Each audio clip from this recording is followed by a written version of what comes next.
E a gente já vai começar o nosso programa falando de um assunto bem importante, que é a trombose. Dr. Jefferson está aqui mais uma vez com a gente. Tudo bem contigo? Tudo bem, Thiago. Obrigado pelo convite. Imagina, a gente agradece sempre aqui, porque são informações úteis para as pessoas no dia a dia. E aconteceram muitas coisas. Quando eu pensei nesse assunto da trombose para a gente conversar, algumas pessoas próximas a mim já me relataram que tiveram esse problema. Sei de algumas pessoas que morreram depois de uma trombose. E agora eu preciso saber, antes de tudo, para a gente começar esse assunto, o que é a trombose de um modo geral? Assim, existe muita confusão nesse termo trombose. Então, muitas pessoas, quando vêm consultar, imaginam a trombose como uma coisa que ocorre na perna e que a pessoa perde a perna. Na verdade, esse tipo de trombose é muito comum na pessoa de idade, no diabético, no hipertenso, na pessoa que fuma. Não é esse o tipo de trombose que mais interessa a população. Embora seja muito grave também, isso é uma trombose arterial. Então, para começar, existem basicamente dois tipos principais de trombose: a venosa e a arterial. Por que a venosa ela se torna mais importante? Porque a venosa ela atinge uma parcela da população mais jovem. Entendeu? Então, aquela população que está assim, no auge da sua atividade produtiva. Então, são mulheres jovens, são homens jovens, né, que normalmente estavam lá no seu dia a dia, ou depois de uma viagem, ou depois de um procedimento, e aí acabavam desenvolvendo esse problema. O que seria a trombose, então? Se forma um coágulo dentro de uma veia. Então, o nosso sangue ele é fabricado de uma maneira que você, quando você precisa que ele circule, ele tem que estar líquido, óbvio. E eles têm que estar livre, a Livre, circulação sempre dele. circulando livremente, levando os nutrientes até os tecidos e trazendo para o pulmão os gases que precisam ser eliminados e daí para frente.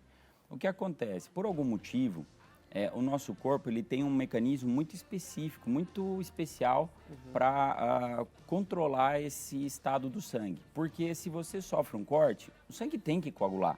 Senão você morre sangrando. Sim. Então esse é o grande problema. Existe sempre uma coagulação que é normal, existe sempre um sangue que é normal. E isso, de vez em quando, tem que ocorrer uma modificação abrupta. O caso mais típico é quando ocorre o acidente, que você se corta, você se machuca e vai sangrar. Em algumas pessoas isso ocorre sem o acidente. Então ela não teve nada a princípio, não teve um corte, não teve um trauma, e aí o sangue coagulou dentro da veia e obstruiu a passagem do sangue. A gente tem uma imagem que talvez possa exemplificar o que seria essa trombose, ou a clássica talvez, o que é a trombose. Vamos colocar para o pessoal, para talvez tentar identificar o que seria isso? Isso. Tem essa aí, está circulando, e geralmente é essa que está mostrando, é na artéria? Essa aparece assim, ó, em azul, quando se desenha algum vaso em azul, sugere que é uma veia. Certo. Então, é no ponto onde mais comumente se formam os trombos, na panturrilha. É ali o tradicional disso. A panturrilha é um local onde deva ocorrer sempre o bombeamento do sangue. Cada vez que você caminha ou cada vez que você exercita o pé, os músculos da panturrilha massageiam os vasos e aí obrigam o sangue a circular. Então, quando você faz uma viagem muito longa, por exemplo, um avião, aquela famosa síndrome da classe econômica, mas pode ocorrer em qualquer classe, então a perna fica sem trabalhar. Fica parada como nós estamos aqui agora. Só que nós vamos ficar aqui alguns minutos, daqui a pouco a gente levanta e vai embora. Sim. No avião, tem voos que levam 12, 18 horas. Sim. E a pessoa fica com a perna parada. Então, o sangue estagna ali dentro e coagula. E aí, algumas pessoas até relatam que anticoncepcionais também seriam causadores de trombose. Até porque tem uma amiga minha que ela falou assim, não, a primeira coisa que meu médico recomendou, meu ginecologista, é pare o anticoncepcional. Mas a gente tem como base que toda pessoa que está tomando anticoncepcional, as mulheres, vão desenvolver trombose? Ou seriam algumas questões genéticas que poderiam privilegiá-las nesse termo também? Não digo privilegiar, não, né? Digo, talvez condenar a pessoa. Condenar, isso. Mas assim, o que acontece? A pílula, ela é um mal necessário, né? Sem a pílula, muitas coisas mudariam no nosso mundo. A mulher não poderia ter a vida que tem hoje, que ela escolhe quando ela quer ter um filho. Isso é mágico, né? A mulher pode ter sua vida profissional e, graças à pílula, ela consegue regular isso. O problema é que a pílula, ela, ao longo dos anos, ela foi se modificando E se criou algumas pílulas com dosagens hormonais e com medicamentos especiais diferentes que se acreditava no passado que elas teriam benefícios por ter menos dosagem, mas que ao longo do tempo notou-se que algumas delas aumentam a incidência de trombose. Se você receita uma pílula para uma mulher normal, que não tem um histórico de nada, dificilmente ela vai desenvolver a trombose. O grande problema está em identificar aquelas pessoas que vão ter um risco maior. O exemplo mais típico é que a pessoa tem um histórico familiar ou histórico pessoal de trombose e se receita uma pílula para ela. Então, isso sugere-se que essa pessoa ela deva conversar com o seu médico se de repente ela não está se arriscando muito. Puxa vida, olha, eu já tive uma trombose ou a minha mãe teve trombose, a minha irmã. Então, vamos tentar achar um método anticoncepcional para você que você fique menos exposto ao efeito negativo que a pílula causa. Infelizmente, ela tem esse potencial, mas veja a situação, se a gente solta uma frase né, em uma mídia social, cuidado, pílula causa trombose. Você já imaginou o tanto de mulheres que engravidariam e o tanto notícia, de transtorno das gravidezes indesejadas, né? No sentido de que, tudo bem, é um método, é natural engravidar, mas a gente sabe que hoje em dia a mulher não pode se dar o luxo de ter o filho quando ela bem entender. E quantos né? ela Às vezes, bem eu vou entender, dar um exemplo bem triste. Se a mulher ela está num tratamento oncológico tomando quimioterápicos, você já imaginou se ela engravida nessa fase? É complicado, né? Imagina. Triste, bem isso que Sim, você falou. porque ela já está com uma doença grave, e aí engravida, vai se expor a vários medicamentos para controlar o câncer e de repente está grávida. Imagina o que o bebê não vai sofrer numa situação dessa. Então ela não pode engravidar. Então tem muito aspecto religioso, muita coisa envolvida. Então a pílula tem a sua indicação, tem que ser usada com cuidado, lógico, mas assim, ela ao longo dos anos, se você for olhar bem, eu acredito que a pílula tenha trazido mais benefícios do que malefícios. Malefícios, não, com certeza. Mas a questão é o seguinte, quando usar e quando não usar a pílula? Esse é o ponto principal que cada médico deve conversar com o seu paciente. Agora, quando a gente está falando aqui, a gente está falando de mulheres, e várias vezes eu já citei mulheres. Os homens também têm propensão a ter trombose, e acontece muito em homem também? Sim, a trombose ela ocorre em ambos os sexos, tanto no homem quanto na mulher.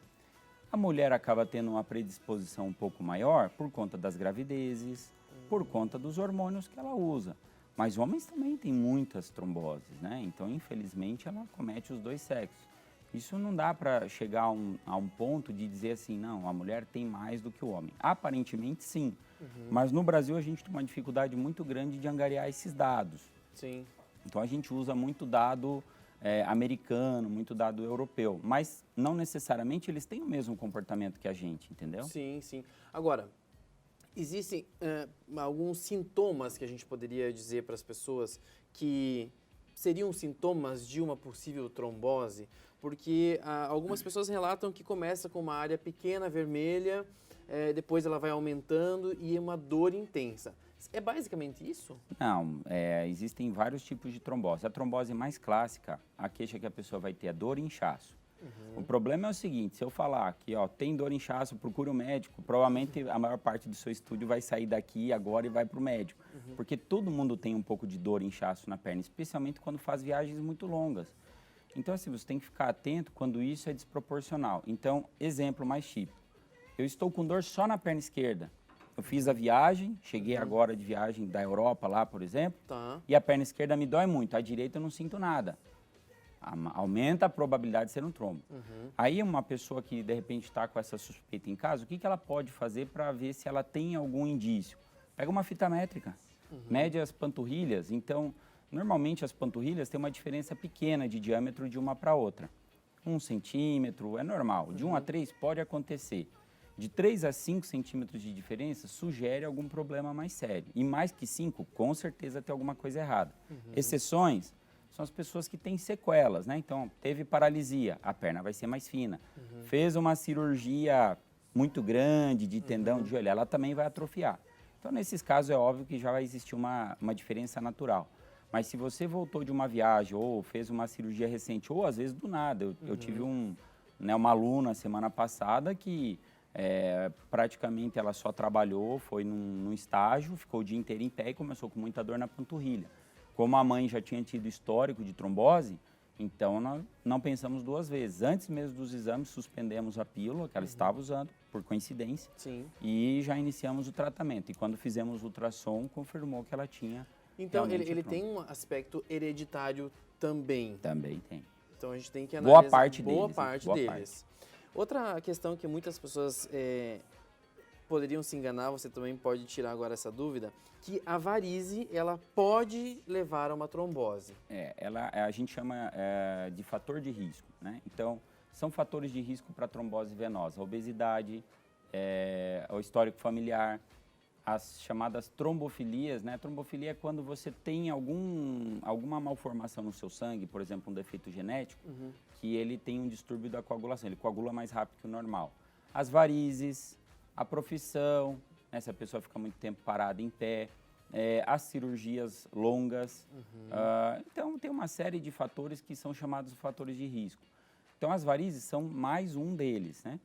Mas é um fator de risco. É um fator de risco, mas eventualmente o que acontece? A pessoa tem varizes muito grossas e o sangue coagula dentro delas. Quando as varizes sofrem esse processo, que é a mesma coisa do que uma trombose, a gente muda o nome. Não chama de trombose, chama de tromboflebite. Você fala, doutor, mas por que essa mudança de nome? Para justamente afastar uma coisa que costuma dar complicações graves, como a embolia, que é a trombose, de outra que não tem tantas complicações, que é a tromboflebite. Então, isso muda, às vezes, até a forma de tratar. E aí, por exemplo, quando, também é uma questão que foi levantada para mim antes da gente estar aqui ao vivo, justamente se uma pessoa tem uma varize, mas ela está doendo um pouquinho, né? Mas isso não significa que vai se tornar uma trombose. Apenas uma varize na perna? Normalmente, não.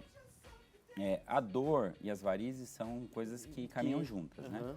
Geralmente, dor de varizes. A pessoa acorda sem dor, ao longo do dia essa dor vai piorando e quando chega à noite, a dor está intensa.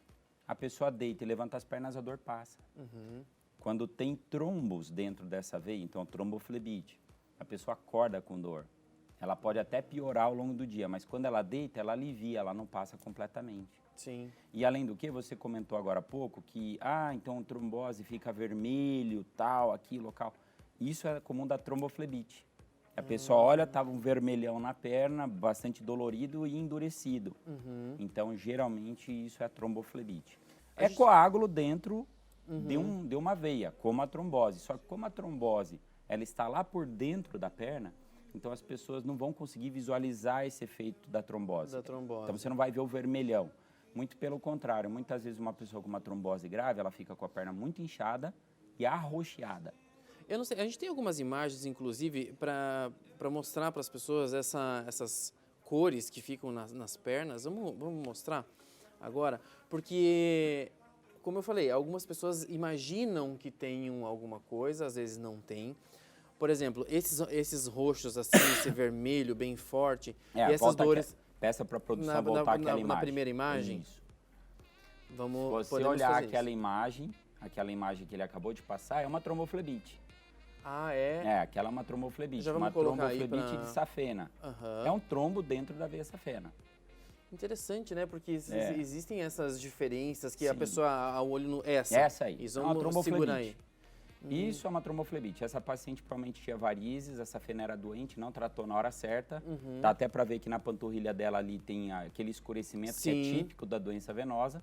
Formou um coágulo dentro da veia, esse coágulo inflama e causa esse aspecto. Isso é uma tromboflebite. Então, isso é menos grave que a trombose, só que isso às vezes incomoda mais que a trombose. Mais do que a trombose. Porque a gravidade está na possibilidade disso evoluir para uma embolia pulmonar. E a trombose, como a gente iniciou falando, geralmente na panturrilha que a pessoa começa a sentir uma dor? A maioria das vezes. A maioria das vezes. É o ponto mais comum. Tanto é que existe uma manobra que a gente faz, a gente mexe o pé do paciente quando a gente está examinando, e o paciente fala, nossa, me dói muito a panturrilha quando eu estico o pé. Então, esse é um indício, chama sinal de Romas, né? Que até a gente ensina os alunos quando a gente vai ensinar sobre trombose na disciplina. Então, a gente movimenta o pé e se a pessoa sente dor na panturrilha, é mais um indício de que ela possa estar tendo a trombose. E eu preciso fazer a nossa última pergunta, rápido.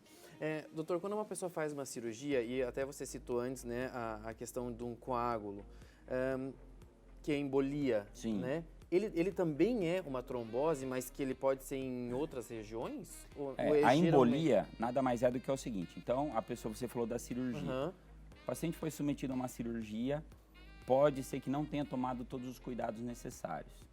O erro mais comum, o paciente ele acha que ele tem que ficar imóvel no pós-operatório. Isso é errado na maioria das vezes. Uhum.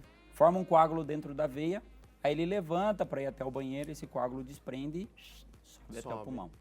Então é o mesmo coágulo que estava causando a trombose, ele sobe, se aloja daí no pulmão e aí muda o nome de novo. Aí nós vamos ter uma embolia pulmonar.